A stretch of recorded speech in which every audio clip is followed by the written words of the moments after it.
Hi friends, today's video is about controllers, and I mean all my controllers. We're going to go through all my controllers from every system and talk about which ones I like to use, and instead of going through chronologically by generation, I'm going to go by manufacturer. So we're going to go through Sega first, then we're going to go through Sony, then we're going to go through Xbox, and then we're going to end with Nintendo.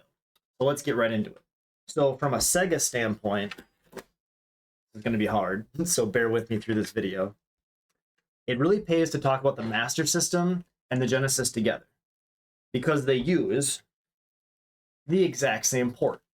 So on the Master System, I really don't like this controller. I don't use it very much. There are some games that only allow the Master System controller. If you put in any 6-button or 3-button Genesis controller, it won't work, but I don't have that problem. So I don't use either one of those controllers. I do have a 6-button controller as well, but I didn't show that in this video. What I actually use is a 6-button controller from Retrobit. So Sega officially licensed Retrobit to make controllers, and they look exactly like official controllers. Even down to the finer details of like on the back where the Sega logo would be, it just says Retrobit and Sega. So these controllers are great. I use this for both Master System games and for Genesis games. Moving right along. So that covers the first 2 generations of Sega that we had here in the US. Next is the Saturn, and you'll notice a similar trend here. These are both officially licensed Sega Saturn controllers. The only difference is one's made by Retrobit, so it's even hard to tell. So this is the original one, and then this is the one from Retrobit. So like I said, they're officially licensed. Everything's exactly the same. Might have a little longer cord now that I look at it. But that's what I use. I prefer to go that way. And lastly, in the Sega lineup, there's only one thing to talk about, and that's OEM Dreamcast controller. I've thought about getting the wireless ones from Retro Fighters. A lot of good reviews out there, but there's something just so nice about the way this controller feels. A lot of people shit on this controller, mostly because of this silly wire thing. Like, they even put this there. That's a whole nother conversation. Everybody's talked about that at length. I won't bore you with that. But I really like the Dreamcast controller. I like the way it feels. The triggers are in such a perfect position. Like the way you hold this, it's just so form-fitting. It's very ergonomic. I like the Dreamcast controller, and I really don't want to mess with it. So that's all the Sega stuff. Let's talk about Sony. So similar to how we could combine Master System and Genesis, we've got a similar thing going on here with PS1. PS2, these are the OEM controllers, and the PS3. Now you're thinking, wired, that makes sense, same plug, wireless, how? So, Retro Fighters make an amazing controller. This covers PS1, PS2, and PS3. So, from a PS1, PS2 standpoint, you use a dongle that goes into the port, and for the PS3, it's a USB dongle. It doesn't actually use Bluetooth. I think that might be a problem for how Sony allows people to connect controllers, but USB works fine. So that's how that works for PS3. PS4, very similar to the Dreamcast, and if it ain't broke, don't fix it. The only thing I would say about the PS4 controller is I did like to use a scuff controller. So I have a grip on here just because my one complaint about the PS4 controller is it's tiny. Xbox doesn't have that problem, and we'll get into that in a bit. I do have some control freaks, whatever they're called on there. But the difference maker is the official Sony back button controller. Yes, there's only 2, but all I use it for is X and circle, jump and slide, all of your first-person shooter type games. And so once I put a grip on here, have the back buttons in here, everything kind of comes together with the way this controller feels. I've always been a fan, because I'm used to it, of the buttons being down here. Once I started playing Xbox, though, it didn't bother me at all. I didn't have problems playing Xbox games, right? So from an Xbox standpoint, I only play Xbox original games and Xbox 360 games that are backwards compatible. Not because of any reason other than I just want to have one console. I've never been an Xbox guy. But I do have a Series X controller format that I use on my PC, and then I have an Xbox One controller that came with my Xbox One. And what I will say, though, is that I don't know how much they change this. We're going to look right now. But these triggers annoy the hell out of me. So I never was a huge fan of this. But when they came out with this. You'll notice that you might be able to see it's not as drastic of a swoop, and they also added texture on the Series X. You probably can't see that very well, but they added texture on there. So I feel like on longer play sessions, would get a pain in my finger from like using the trigger so much, like playing Halo, for example. Not like a, oh my god, my hand's on fire, but like a noticeable discomfort from the triggers. I think the ultimate way to go is to be, if I was smarter, I would just use the buttons instead of the triggers for firing. But anyway, I prefer the Series X controller over the Xbox One controller. They're incredibly similar.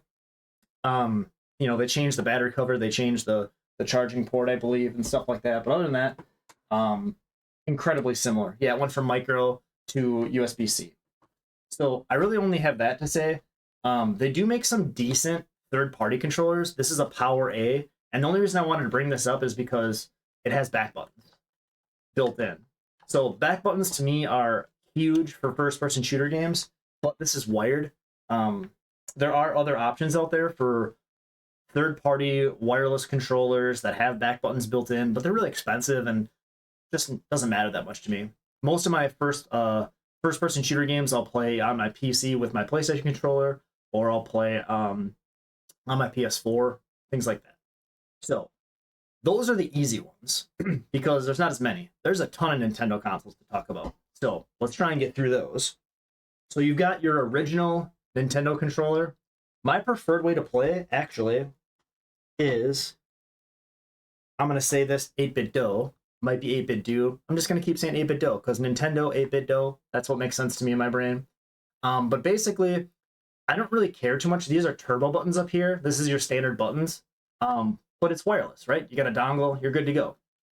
The feel is almost the same. 8-bit do makes great controllers. Whoops, I just hit the start button to try and power it on. So that's pretty straightforward there from a NES standpoint. Super Nintendo, one of the most beloved controllers out there. A lot of people love this controller, great D-pad. But again, we've got an 8-bit do solution. So again, we've got a dongle that we plug in and we're good to go. This is my preferred way to play that. I never thought having wireless controllers was that big of a deal, but it's so nice not to have just that cable there. When you set stuff down to your right, grab a drink, do whatever you're doing. Makes a big difference, and I like having the close to original feel and the way the button layouts are and everything as much as possible, as much as it's practical. The N64, people shit on this controller, and I don't get why. They're like, oh, it's got 3 prongs, whatever. And it's not that confusing. Like, I don't remember anyone as a kid ever being like, oh my god, how do I hold it? It was like, no. Do you need to use the joystick or do you need to use a D-pad? Easy peasy. Not a big deal. But I will say, once you get spoiled with newer controllers, you get used to it. And these joysticks suck, right? So, my preferred way is, again, a Retro Fighters controller. I used to have the wired one, but then I tried the wireless ones, and I love it. So it has the style with the 2 prongs like we're used to on PlayStation and Xbox. Your button layout's the same, which I prefer. Sometimes they try and mess with the button layout, and I don't like that. Or like assigning the C directions to the right analog stick, stuff like that's weird. And then you just put your joystick and your D-pad next to each other like you're used to on Xbox and PlayStation. So this is my preferred way to play N64. There are a lot of other third-party ones out there, but that's what I like. Now we've got the GameCube. From a GameCube perspective, this is another controller I think just feels great. There's a reason why Smash players use these and why Nintendo still sells controllers for the GameCube to use on the Switch officially. Just a great feel controller. I'm not a huge fan of these analog triggers, but they work. It's fine. It's serviceable. But my preferred way to play is the Wavebird. So again, you got your dongle, you're good to go. There's nothing wrong with the controller, so why fix it? There's been third-party controllers that are wireless, of course, and they changed the button layout. This is the best button layout ever. I don't understand why other controllers and other manufacturers didn't try and do this. Probably because, like, there are some games that it's better to have a 4-button diagonal, whatever you want to call it, a diamond layout. But think about games you play and how much you push one button. Having a primary button and then 3 secondary buttons is pure genius. The only thing I would change about this controller is the triggers and the C stick. Other than that, like GameCube controller is perfect. Oh, and the D-pad is so tiny. We got to talk about that. So if you're playing 2D platformers, for example, don't even bother. So after that, Nintendo got weird, of course, and had a huge success with the Wii. I hate playing this way. You know, you used to have the same problem with the Switch. So if I have to use this for waggle controls and stuff like that, I will use a nunchuck and play this way, and then get your waggle controls in, whatever. But I actually would just use this. So Nintendo has two, I think they call them classic controllers. One without wings, I'll call them, handles, and one with. This, of course, is better because it's similar to what you would feel with like a PlayStation controller. So you've got that going on. It's all, there's no analog, so it's all digital buttons, which is good for sometimes.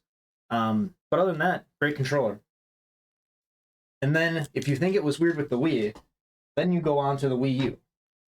So this thing, I don't like it. I honestly don't. Like, there's cool things that they do, and I respect them for what they are as gimmicks.